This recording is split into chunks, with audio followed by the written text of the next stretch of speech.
Good morning Philippines, good morning Baguio City.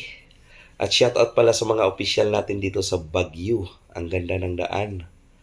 Ayun mga kalods, papunta tayo ngayon ng Atok Benguet. Puntahan natin yung North Blossom Flowers. Ayun, at ito mga kalods habang paakyat kami dito sa bundok mga kalods. Ang taas pala dito mga kalods at ang dito nagpapagi na. At ito yung daan mga kalods, parang tinaing bituka ng manok, Bisaya, saksak sinagol.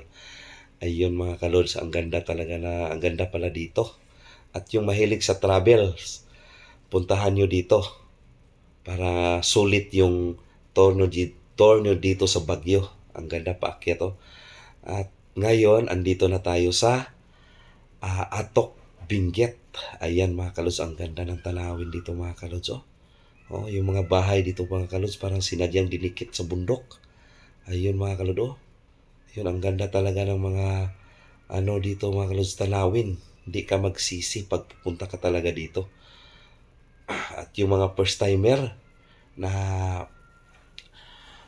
mag travel, sulitin nyo na dito sa Baguio. Ayun oh, parang nasa Rice Terraces ka na din. At itong daan daw, papunta na talaga to ng Rice Terraces. Pero hanggang dito lang kami sa Atok Benguet. Ayun mga kalods. Yung sa harap ko mga kalods oh, ang ganda talaga ng nila, lugar. Ayun oh, ayan si Kuya oh, prepare na sa biyahe nila papuntang Maynila. Yung mga gulay siguro yung pangharga nila o ano. Ito mga kalods oh, dito sa harap ko. Ang ganda talaga dyan sa baba mga kalods. Nandyan ka na talaga sa tuktok. Parang kulang na lang piso. Langit na. Ayun mga kalods oh, ang ganda.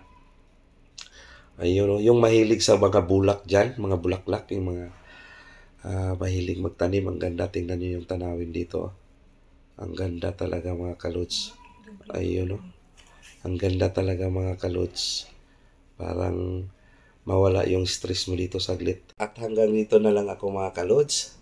Salamat sa pagtingin sa maliit na video ko. At subscribe and share na lang po sa video ko mga kalods. God bless you.